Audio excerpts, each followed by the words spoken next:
सभी डीएलएड साथियों को नमस्कार। आप सभी का स्वागत है मेरे चैनल पर।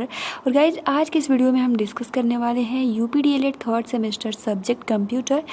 इस क्लास की जो टाइमिंग होती है रात के 9 बजे होती है। हमने आप सभी को अति लघु उत्तरीय प्रश्न के क्लास 1 जिसमें हमने बहुत ही ज़्यादा महत्वपूर्ण प्रश्न डिस्कस किए थे, 28 क्वेश्चन डिस्कस किए थे आई थिंक, ठीक है। और देखिए फ्रेंड्स, आज हम अति लघु उत्तरीय प्रश्न आज भी हम डिस्कस करेंगे जो कि एग्ज़ाम के पॉइंट ऑफ व्यू से बहुत ही ज़्यादा आप सभी को हेल्प मिलेगा, ठीक है।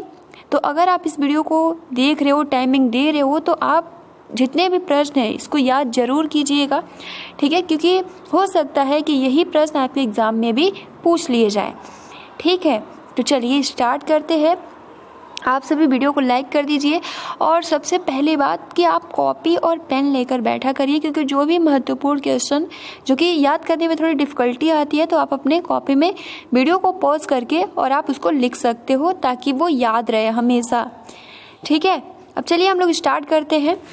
और अभी नेक्स्ट आपकी क्लास 10 बजे की आएगी जो कि मॉक टेस्ट रहेगा जिसका आंसर आप सभी को करना होगा। और मैं अगर सब्जेक्ट बताऊँ तो सब्जेक्ट तो आपका रहेगा आज हिंदी रहेगा, ठीक है।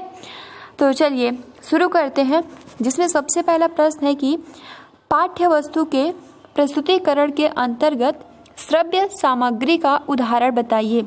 जैसे कोई भी सिलेबस होता है, जब आप उसका प्रेजेंटेशन करते हो तो उसमें कौन से ऐसे माध्यम होते हैं, ठीक है। आपने बहुत ही मतलब आज के टाइम में, वर्तमान टाइम में अगर हम कहें तो बहुत सारे ऐसे एग्जाम्पल है। आपने देखा होगा कि कंपनी में, ऑफिस में, ठीक है, जो भी प्रस्तुतिकरण दिखाना होता है तो वो टेलीविज़न के माध्यम से, कंप्यूटर के माध्यम से, मतलब वहाँ पे प्रेजेंटेशन प्रस्तुतिकरण किया जाता है। बट यहाँ पे केवल क्या पूछा है, श्रव्य सामग्री, जैसे कि रेडियो हुआ, टेप रिकॉर्डर हुआ। पहले के ज़माने में रेडियो का बहुत ज़्यादा यूज़ होता था, ठीक है, अभी भी होता है बट बहुत ज़्यादा कम। तो यहाँ पे पूछा है श्रव्य सामग्री का उदाहरण बताइए। सो फ्रेंड्स, यहाँ पर रेडियो हो जाएगा और टेप रिकॉर्डर हो जाएगा।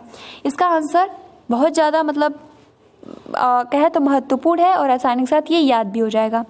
दूसरा है कि पाठ्य वस्तु के प्रस्तुतिकरण हेतु श्रव्य दृश्य सामग्री कौन कौन से हैं। तो देखिए यहाँ पे श्रव्य और दृश्य दोनों की बात करें, यानी सुन सकते हैं और आप देख भी सकते हैं। तो सुन सकते हैं और देख सकते हैं, टेलीविज़न हो गया, कंप्यूटर हो गया, क्योंकि आप जो टेलीविज़न होता है उसमें आप देखते भी हैं और सुनते भी हैं। कंप्यूटर जो हो गया उसमें आप देखते भी हैं और सुनते भी हैं। अब देखिए केवल दृश्य सामग्री पूछा होता तो आप क्या बताते, ठीक है, आप क्या बताते। सो फ्रेंड्स, यहाँ पर जैसे कि आप जो भी वस्तु को देखते हो, ठीक है, जैसे आपका जो श्यामपट्ट होता है ना, वो आप देखते हो तो क्या हो गया, वो आपका दृश्य सामग्री हो गया। जिसको आप केवल सुन सकते हो वो क्या हो जाएगा, आपका रेडियो, वो श्रव्य सामग्री हो जाएगा। फिलहाल 2 क्वेश्चन तैयार हो गया आप सभी का। बढ़ते हैं नेक्स्ट। देखिए यहाँ पे थर्ड प्रश्न है कि टेलीकॉन्फ्रेंसिंग क्या है। बहुत ही ज़्यादा महत्वपूर्ण ये प्रश्न है। टेलीकॉन्फ्रेंसिंग आखिरकार है क्या। सो फ्रेंड्स, यहाँ पर देखिए टेलीकॉन्फ्रेंसिंग, जैसे आपने टेलीविज़न का नाम सुना होगा, टेलीविज़न का, ठीक है। तो यहाँ पे देखिए टेलीविज़न द्वारा, या टेलीफोन भी सुना होगा, तो टेलीविज़न द्वारा बैठक अथवा गोष्ठियों मतलब क्या होता है, तो जो भी सेमिनार होता है, ठीक है, उसको हम गोष्ठी बोलते हैं हिंदी में। तो टेलीविज़न द्वारा बैठक अथवा गोष्ठियों का आयोजन करना टेलीकॉन्फ्रेंसिंग कहलाता है। बहुत ही अच्छा एग्जाम्पल आज के टाइम में, मतलब अगर हम कहें तो, क्योंकि जो आपका सिलेबस है ना वो आईसीटी पे बेस्ड है। जो भी कम्युनिकेशन होता है, क्या आखिरकार क्या माध्यम है, तो यहाँ पे टेलीकॉन्फ्रेंसिंग का क्या हो जाता है। तो एक बार फिर से रिपीट कर दे रही हूँ कि जो भी टेलीविज़न के द्वारा, टीवी के द्वारा जो भी सेमिनार कराए जाते हैं, ठीक है, उसी को हम क्या बोलते हैं, तो टेलीकॉन्फ्रेंसिंग कहते हैं। जैसे कि आपने देखा होगा, न्यूज़ देखते होंगे, तो वहाँ पर देखते हैं कि बहुत सारे लोग क्या करते हैं, आपस में बात विचार करते हैं। तो वो आपने देखा होगा कि वो एक साथ नहीं बैठे रहते हैं, वो टेलीविज़न के माध्यम से, कंप्यूटर के माध्यम से, इंटरनेट के माध्यम से एक साथ जुड़े होते हैं, ठीक है। तो इसी को हम बोलते हैं टेलीकॉन्फ्रेंसिंग। तो फिर से एक बार मैं आप सभी को रिपीट कर दे रही हूँ, टेलीकॉन्फ्रेंसिंग क्या होता है।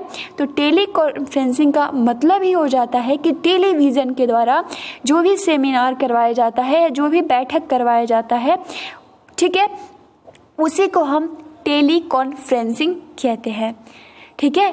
आगे बढ़े। अब नेक्स्ट आप साथ में वीडियो को लाइक भी कर दीजिए और चैनल पर अगर आप नए हैं तो आप चैनल को सब्सक्राइब भी कर सकते हैं, क्योंकि ना मैंने देखा है कि मतलब बहुत सारे ऐसे प्रशिक्षु हैं कि बस वीडियो देख लेते हैं बट चैनल को सब्सक्राइब नहीं किए हैं। 50% कह रही हूँ मैं, क्योंकि यहाँ पे सबको शो होता है कि किसने चैनल को सब्सक्राइब किया है, कौन ऐसे मतलब प्रशिक्षु हैं। सो आप चैनल को सब्सक्राइब भी कर दीजिए और लाइक भी कर दीजिए। इससे क्या होता है, हमें कुछ मिलता नहीं लेकिन एक मोटिवेशनल होता है और आपको और अच्छा से अच्छा प्रोवाइड करने को भी एक कहें तो बहुत अच्छा लगता है। ठीक है, तो चलिए प्रश्न नंबर 4 है कि प्रोग्राम इंस्ट्रक्शन, ठीक है, को सर्वप्रथम किसने विकसित किया। बहुत ही ज़्यादा प्रोग्राम इंस्ट्रक्शन, ठीक है। तो यहाँ पर देखिए प्रोग्राम, जो भी प्रोग्राम के निर्देश होते हैं, इंस्ट्रक्शंस होते हैं, ठीक है, इसको किसने, क्योंकि आपने देखा होगा आप कभी भी कोई भी प्रोग्राम ओपन करेंगे तो उसमें कुछ न कुछ निर्देश जरूर दिया होता है।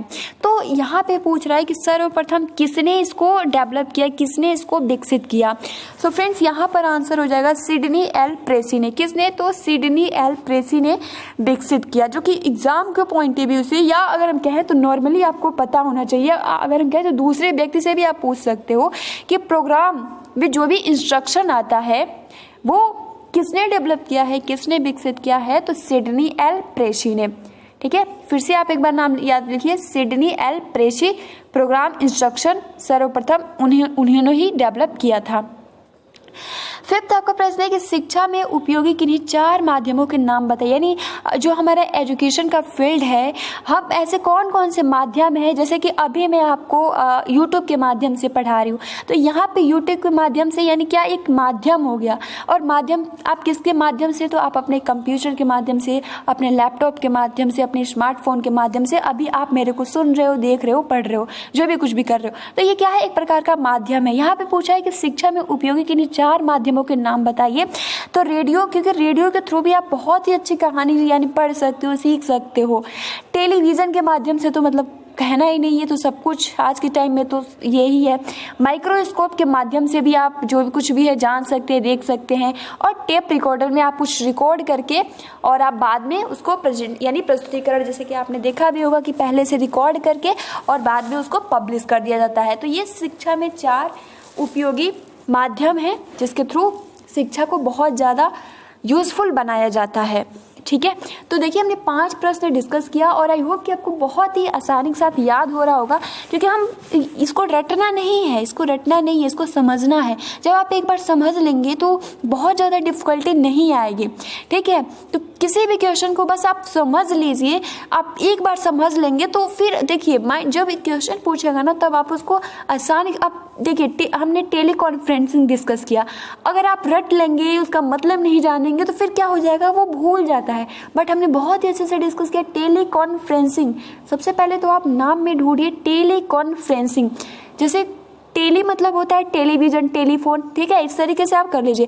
कॉन्फ्रेंसिंग आप बहुत ही ज़्यादा मतलब आज के टाइम में तो कॉन्फ्रेंसिंग कॉल होता है, यानी बहुत सारे व्यक्ति जुड़ जाते हैं। तो बस कुछ नहीं करना है, टेलीविजन के माध्यम से जो भी सेमिनार आयोजित किया जाता है उसे हम टेली कॉन्फ्रेंसिंग के नाम से जानते हैं। हमने ये जाना कि जो भी प्रोग्राम होता है उसका इंस्ट्रक्शन जो भी देता है उसका डेवलप कौन किए, तो सिडनी, ठीक है, सिडनी ने किया।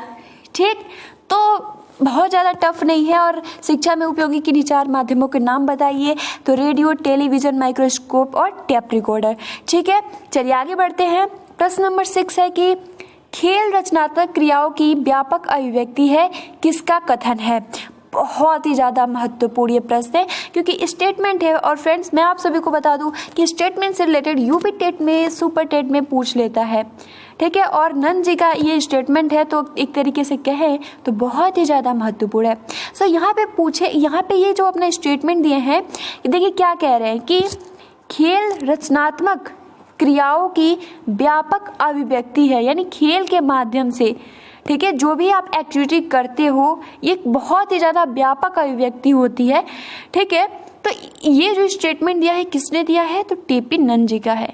अब नेक्स्ट 7 प्रश्न है कि खेल कुछ मूल प्रवृत्ति जन्य क्रियाओं को करने की प्रवृत्ति है, यह किसका कथन है? तो खेल कुछ मूल प्रवृत्ति जन्य क्रियाओं को करने की प्रवृत्ति है, यह कथन किसका है? तो थॉमसन जी का है। ठीक है, अभी हमने देखा खेल रचनात्मक क्रियाओं का व्यापक अभिव्यक्ति है किसने दिया? तो टीपी नन ने। और यहाँ पे ये थॉमसन जी का स्टेटमेंट है कि खेल कुछ मूल प्रवृत्ति देखिए फ्रेंड्स, हमने कल आई थिंक समावेशी शिक्षा में डिस्कस किया था कि क्या होता है, एक जन्मजात जो आपका प्रवृत्ति होती है, जिसमें हमने देखा था हंसना, गाना, रोना, आदत। तो उसमें हमने क्या ऑप्शन किया था? आदत। तो यहाँ पर वही है मूल प्रवृत्ति। मूल प्रवृत्ति क्या है? जैसे एक छोटा सा बच्चा जन्म लेता है, उसकी मूल प्रवृत्ति क्या होती है? वो रोता है, हंसता है, देखता है, ये सब क्या है? मूल प्रवृत्ति है। मतलब उसको पहले से ही सब पता है। ठीक, तो यहाँ पे ये बोल रहे हैं थॉमसन जी कि खेल कुछ मूल प्रवृत्ति क्रियाओं को करने की प्रवृत्ति है, ये कथन थॉमसन जी का है। 8वां प्रश्न है, उन विद्वानों के नाम बताइए जिन्होंने 20वीं सदी की शिक्षा के यंत्रीकरण में योगदान दिया। सो फ्रेंड्स, इसको तो मतलब याद ही करना होगा, इसको अब समझना तो नहीं लेकिन याद करना पड़ेगा क्योंकि नाम है। तो फ्रेंड्स यहाँ पे लुम्सडेन हो जाएगा, ग्लेसर हो जाएगा, ऐसा क्वेश्चन पूछेगा नहीं, बट हो सकता है कि ऐसा कभी टिपिकल कंडीशन आए और उसमें ये सवाल पूछ ले।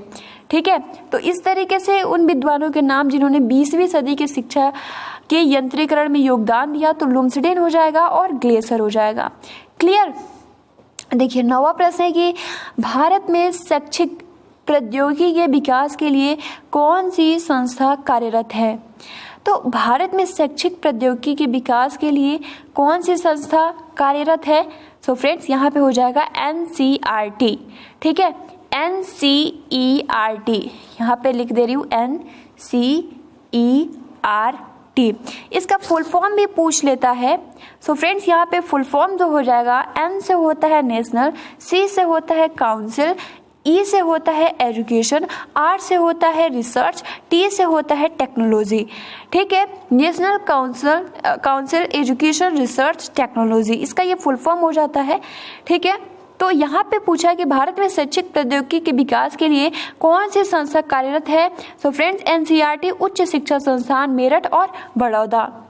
देखिए 10 प्रश्न है कि किसका कथन है कि शैक्षिक तकनीकी से तात्पर्य है कि व्यवहारिक ज्ञान की सहायता से सुनियोजित प्रविधियों का विकास करना, जिससे विद्यालयों के शैक्षिक प्रणाली के परीक्षण तथा शिक्षा कार्य की व्यवस्था की जा सके। ये स्टेटमेंट किसका है? तो रॉबर्ट M. गेने जी का है। ठीक है, फिर से एक बार रिपीट कर दे रही हूँ, शैक्षिक तकनीकी से तात्पर्य है कि व्यवहारिक ज्ञान की सहायता से सुनियोजित प्रविधियों का विकास करना, जिससे विद्यालयों की शैक्षिक प्रणाली के परीक्षण तथा शिक्षा कार्य की व्यवस्था की जा सके। ये स्टेटमेंट किसका है? तो रॉबर्ट N. गेने का है। 11 नंबर प्रश्न है कि किसका कथन है शैक्षिक तकनीकों को उन पद्धतियों एवं प्रविधियों का विज्ञान माना जा सकता है जिसके द्वारा शैक्षिक उद्देश्यों को प्राप्त किया जा सके। तो ये स्टेटमेंट शिव के मित्र, देखिए ये तो आपको याद करना ही होगा क्योंकि स्टेटमेंट है तो याद करना पड़ेगा। ठीक है, देखिए कॉन्फ्रेंसिंग क्या होता है?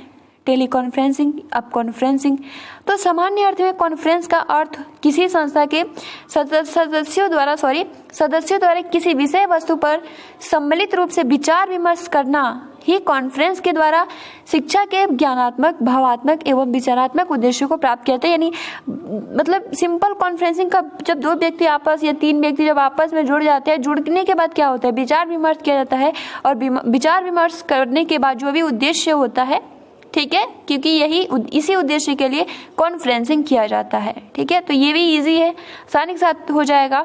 13 प्रश्न है कि यहाँ पे कि संचार प्रौद्योगिकी कितने प्रकार की होती है? सो फ्रेंड्स, संचार कम्युनिकेशन, संचार प्रौद्योगिकी 5 प्रकार की होती हैं। बहुत ही ज़्यादा महत्वपूर्ण है, हो सकता है ये एग्जाम में पूछ लिया जाए, तो आप इसको अच्छे से याद कर लीजिएगा। संचार प्रौद्योगिकी कितने प्रकार की होती है?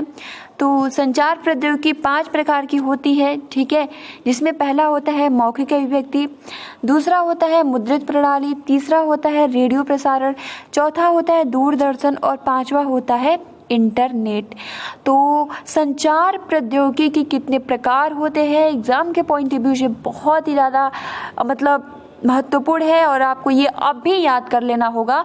सबसे पहले तो पहला प्रश्न ये कि संचार प्रौद्योगिकी 5 प्रकार की होती है: मौखिक अभिव्यक्ति, मुद्रित प्रणाली, रेडियो प्रसारण, दूरदर्शन और इंटरनेट। ठीक है, चलिए 14 प्रश्न है कि संचार प्रौद्योगिकी से क्या तात्पर्य है। तो सूचनाओं का तीव्र, हमने अच्छे से डिस्कस किया था, प्रौद्योगिकी मतलब क्या, टेक्नोलॉजी है ना, कम्युनिकेशन टेक्नोलॉजी। तो सूचनाओं का तीव्र गति से एकत्रीकरण, प्रस्तुतिकरण, व्यवस्थापन, संचरण, प्रसारण करने वाली तकनीक की ही क्या है, संचार प्रौद्योगिकी। ठीक है, 15 प्रश्न है कि मौखिक अभिव्यक्ति के 2 साधन, यानी केवल मौखिक रूप से कोई भी बात बताई जाती है तो लाउड स्पीकर हो जाएगा मोबाइल। सिंपल, आपने मोबाइल देखा होगा, तो जैसे आप वॉइस कॉल करते हो तो आपने देखा होगा कि वहाँ पे केवल आवाज़ आप सुन सकते हो, मतलब डिपेंड करता है आप पे कि आप आवाज़ सुनना चाहते हो या वीडियो कॉल, यानी जो भी आप पे डिपेंड करता है। बट यहाँ पे मौखिक अभिव्यक्ति पूछा है कि 2 साधन कौन कौन से हैं, तो लाउड स्पीकर हो जाएगा और मोबाइल हो जाएगा। कंप्यूटर के आविष्कारक कौन है, तो मतलब बताने की आवश्यकता नहीं है, आप सभी को पता होगा, चार्ल्स बेबेज जी हैं। संचार किसे कहते हैं, तो संचार से तात्पर्य अपने विचारों को पत्र, टेलीफोन आदि माध्यमों द्वारा दूसरों तक पहुंचाना ही क्या है, कम्युनिकेशन टेक्नोलॉजी संचार है। BTC 2016 का पूछा हुआ प्रश्न है। 18 नंबर प्रश्न है, अनुबोधन किसे कहते हैं। आई थिंक बहुत ही ज्यादा महत्वपूर्ण प्रश्न है। अनुबोधन आई थिंक हो सकता है आपने पहली बार नाम भी सुना होगा। तो अनुबोधन यानी छात्र किसी फ्रेम को पढ़कर शुद्ध उत्तर देने में समर्थ नहीं होते हैं, ऐसी स्थिति में छात्र से सही उत्तर निकलवाने हेतु उद्दीपकों का सहारा लेते हैं, इसे अनुबोधन कहते हैं। यानी बहुत आपने देखा होगा कि जब कुछ दिखाकर पढ़ाया जाता है, जैसे श्यामपट्ट पे ही हम कहें, तो वो क्या होता है कि वो पढ़ नहीं पाते हैं या शुद्ध उत्तर नहीं दे पाते हैं, उसमें समर्थ नहीं होते हैं। ऐसी स्थिति में क्या होता है, उनको कि अनेक प्रकार के जैसे कुछ भी दिखाया जाता है, ये बताया जाता है, संकेत इंडिकेट किया जाता है, सहारा लिया जाता है, उसी को हम क्या बोलते हैं, अनुबोधन। ठीक है, अनुक्रिया किसे कहते हैं, तो जब कोई छात्र पूछे गए प्रश्नों को समझकर उसका उत्तर अपनी उत्तर पुस्तिका में लिखता है, उसे अनुबोधन कहते हैं। ठीक है, सो फ्रेंड्स, अभी अनुबोधन हमने डिस्कस किया, ये अनुक्रिया हो जाएगा यहाँ पे कि जब कोई छात्र पूछे गए प्रश्नों को समझकर उसका उत्तर अपनी उत्तर पुस्तिका में लिखता है, ठीक है, यानी समझकर, ठीक है, तो ये अनुक्रिया हो जाता है। CD क्या है, तो कॉम्पैक्ट डिस्क है। रोम क्या है, तो रीड ओनली मेमोरी। ठीक है, और देखिए फ्रेंड्स, ये भी आप याद रख लीजिएगा कि रोम का दूसरा नाम फर्मवेयर भी है। ठीक है, ऐसा ही कुछ नाम है, बट अभी याद नहीं, लेकिन फर्मवेयर ऐसा ही कुछ कहा जाता है। तो अगर एग्जाम में आए कि रीड ओनली मेमोरी को और किस नाम से जाना जाता है, तो फर्मवेयर। ठीक है, रीड ओनली मेमोरी यानी हम इसको, इस मेमोरी में हम जो भी डाटा है हम इसको केवल पढ़ सकते हैं। प्रौद्योगिकी से यानी टेक्नोलॉजी से आप क्या समझते हो, तो प्रौद्योगिकी विज्ञान की व्यवहारिक व प्रायोगिक विधि है। ठीक है, माध्यम है एक। सर्वर का अर्थ क्या है, तो बहुत ही ज़्यादा अगर कहे तो बहुत ज़्यादा महत्वपूर्ण है। DLED 2016 और DLED 2019 का पूछा हुआ प्रश्न है, सर्वर का क्या अर्थ होता है, तो सर्वर सेवकों का नेटवर्क है, यानी यूजरों का नेटवर्क है जो सेवकों को जोड़ने तथा सूचना का आदान प्रदान करने का कार्य करता है। सिंपल एक नेटवर्क होता है, जो भी मतलब सूचना होता है इसको आप आदान प्रदान करता है, जैसे कि आपने देखा भी होगा, सुना भी होगा कि सर्वर डाउन है। फुल ड्यूप्लेक्स मोड क्या है, तो यहाँ पे ये BTC 2016 का पूछा हुआ प्रश्न है। तो फुल ड्यूप्लेक्स से आशय सूचना के साथ एक ही समय पर प्राप्तकर्ता तथा प्रदानकर्ता के वार्तालाप या सूचना के आदान प्रदान से है, यानी एक ही समय के साथ, ठीक है, वन टाइम में ही जो भेजता है और जो प्रदान करता है, ठीक है, उसी को हम फुल ड्यूप्लेक्स मोड कहते हैं। बहुत ज़्यादा महत्वपूर्ण है। फुल ड्यूप्लेक्स क्या होता है, तो आप इसको याद कर लीजिएगा। इसका मतलब यही हो जाता है कि जब कोई सूचना एक ही समय में प्राप्तकर्ता और प्रदानकर्ता के वार्तालाप या सूचना के आदान प्रदान को ही हम क्या बोलते हैं, फुल ड्यूप्लेक्स मोड बोलते हैं। उसके बाद देखिए 25 प्रश्न है कि सर्च इंजन क्या है, BTC 2016, 2018 और DLED 2019 का पूछा हुआ प्रश्न है। देखिए, सर्च इंजन और वेब ब्राउज़र बहुत ज़्यादा डिफरेंट, और मैंने आप सभी को बताया भी था।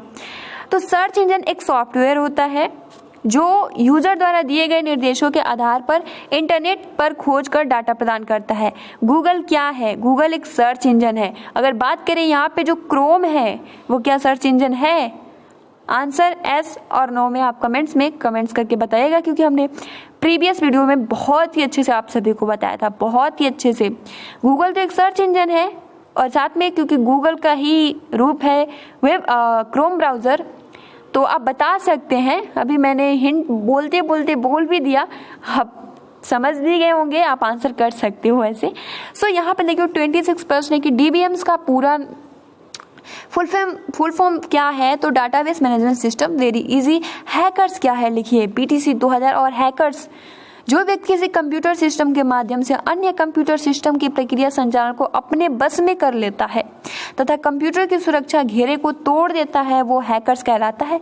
जैसे आपने देखा भी होगा कि किसी की आईडी को चुरा लेना, ठीक है, उसमें कुछ भी पोस्ट कर देना, क्योंकि वो क्या चुरा लिया तो वो कुछ भी पोस्ट कर सकते हैं। तो इस तरीके से अपने बस में कर लेते हैं, उसी को हम हैकर्स कहते हैं। 28 प्रश्न है कि कंप्यूटर की शिक्षा का अर्थ क्या है? BTC 2017 का पूछा हुआ प्रश्न है। तो कंप्यूटर की शिक्षा ने व्यक्ति के सामान्य कार्यों को करने की क्षमता में अभिवृद्धि यानी वृद्धि की है। जो कार्य पहले 20 व्यक्तियों द्वारा 10 दिन में किया जाता था, अब केवल 2 व्यक्तियों के द्वारा एक घंटे में। तो देखिए, यहाँ पे कंप्यूटर के माध्यम से हमारा काम आसान तो हो गया, लेकिन अगर हम कहें तो जो लोग यहाँ पे देख सकते हैं ना, जहाँ पे पहले क्या होता था कि किसी काम को करने के लिए हमें 20 व्यक्तियों की नीड पड़ती थी, बट अब हम केवल 2 व्यक्तियों के से ही हम काम कर सकते हैं। तो आप खुद सोचो ना कि जो अदर व्यक्ति बच जाते हैं वो क्या होंगे? बेरोजगार होंगे, है ना। तो अगर कोई पूछता है कि कंप्यूटर आने से या जो कुछ भी हमारा माध्यम कंप्यूटर आया, तो इससे लोग क्या हुए? बेरोजगार हुए या और अच्छा हुआ, उनको रोजगार मिला, लेकिन बहुत कम व्यक्तियों को, क्योंकि जो कंप्यूटर है वो काम को आसान कर देता है। अब देखिए यहाँ पे प्रश्न 29 है कि सूचना के कोई 2 गुणों को बताइए। तो सूचनाएं विश्वसनीय एवं वैध होनी चाहिए, यानी जो भी इंफॉर्मेशन है लीगल होना चाहिए, यानी उसमें विश्वास किया जा सके। ऐसी सूचना ना हो जिसपे विश्वास ही, जैसे कि आज 1 अप्रैल है तो बहुत सारे लोगों ने अप्रैल फूल इस तरीके से, तो वो उसमें विश्वास, या अगर कहें तो एक दिन बनाया जाता है, बट हर एक दिन का सूचना मतलब ऐसा ना हो कि फेक ही हो, ठीक है। तो सूचना जो भी हो वो विश्वसनीय होना चाहिए, वैध होना चाहिए, और सूचना में पूर्णता होनी चाहिए, यानी जो भी इंफॉर्मेशन है वो कंप्लीट हो, इनकम्प्लीट ना हो, ठीक है। और देखिए 30 प्रश्न कि भारत में इंटरनेट सेवा का विकास कब हुआ? बहुत ज़्यादा महत्वपूर्ण ये प्रश्न है, BTC 2017 का पूछा हुआ प्रश्न है। तो भारत में इंटरनेट सेवा का विकास कब हुआ? तो 1995 में हुआ था, ठीक है। इंटरनेट के प्रमुख भाग कौन कौन से हैं? तो इंटरनेट के प्रमुख भाग जिसमें मुख्य कंप्यूटर, टेलीफोन, मोडेम क्या होता है? इंटरनेट इसी के थ्रू चलता है, ठीक है। डीमोडुलेटर इसके नाम से भी जानते हैं हम लोग। मोडेम हो गया, नेटवर्क हो गया, उपग्रह संचार, केबल नेटवर्क, ये इंटरनेट के मुख्य भाग है। तो बहुत ज़्यादा महत्वपूर्ण प्रश्न है। मुख्य मतलब इंटरनेट के मुख्य भाग कौन कौन से हैं? तो कंप्यूटर, टेलीफोन, मोडेम, नेटवर्क, उपग्रह संचार, केबल नेटवर्क। 32 प्रश्न है प्रोटोकॉल क्या होता है? BTC 2016 का पूछा हुआ प्रश्न है। तो प्रोटोकॉल नियमों तथा निर्देशों का समूह होता है जो कंप्यूटर पर किसी भी कार्य को करने के लिए आवश्यक है, ठीक है। प्रोटोकॉल जैसे PDF का हो गया, ठीक है, इसका फुल फॉर्म होता है। तो यहाँ पे प्रोटोकॉल होता क्या है? तो जो भी प्रोटोकॉल होता है वो नियम तथा निर्देशों का समूह होता है, ठीक। आपने सुना भी होगा कि आपके पास ये प्रोटोकॉल है, आपके पास नियम निर्देश हैं, तो वो क्या होता है? कंप्यूटर पर किसी भी कार्य को करने के लिए आवश्यक होता है। शिक्षा रेडियो की विशेषताओं का वर्णन कीजिए, यानी शिक्षा रेडियो की विशेषता क्या है? तो शिक्षा रेडियो की विशेषताएं जो है वो निम्नलिखित है। अधिगम को मतलब इजी बना देती है, पहुंच में आसान होता है, सीधा अनुदेशन होता है, विचार शक्ति में वृद्धि होती है और प्रेरणात्मक सुविधा भी। शैक्षिक दूरदर्शन के कोई 2 उद्देश्य लिखिए। तो शैक्षिक दूरदर्शन के उद्देश्य जिसमें विद्यार्थियों द्वारा नवीन विचारों को ग्रहण करना और बालकों द्वारा प्राणी तथा वन्य जीवन में रुचि लेना। सो फ्रेंड्स, यहाँ पे हमने 34 क्वेश्चन डिस्कस किए जो कि एग्जाम के पॉइंट ऑफ व्यू से बहुत ही ज़्यादा आपको हेल्प मिलेगा, ठीक है। और ये हमने जितने भी प्रश्न डिस्कस किए तो ये बहुत ही ज़्यादा महत्वपूर्ण और आसानी के साथ आप सभी को याद भी हो गया होगा। तो फ्रेंड्स, आज के लिए इतना ही। अभी तक आपने वीडियो को लाइक नहीं किया है तो आप लाइक कर सकते हो, ठीक है। और अपने फ्रेंड्स मित्रों को ज़रूर शेयर कीजिए। और हाँ, बहुत सारे प्रशिक्षु कह रहे हैं कि अब हमारा एग्ज़ाम जो है बहुत ज़्यादा लेट होगा तो हम अपनी पढ़ाई छोड़ दें क्या। सो ये आपकी बड़ी गलती है, क्योंकि आपका 3rd सेमेस्टर में अगर आपको टाइम मिला है तो उसको यूज़ कीजिए ना। आप ये क्यों सोच रहे हो कि हमारा एग्ज़ाम अभी होगा नहीं, ये आप बिल्कुल ना सोचो। बस अपने तैयारी पे फोकस कीजिए ताकि आपका अच्छे से अच्छा मार्क्स आए, क्योंकि आपने 2nd सेमेस्टर में देखा ही, तो इसलिए आपको अगर टाइम मिलता है तो उसका भरपूर लाभ उठाइए, ठीक है। तो मिलते हैं। Thanks for watching, take care and best of luck.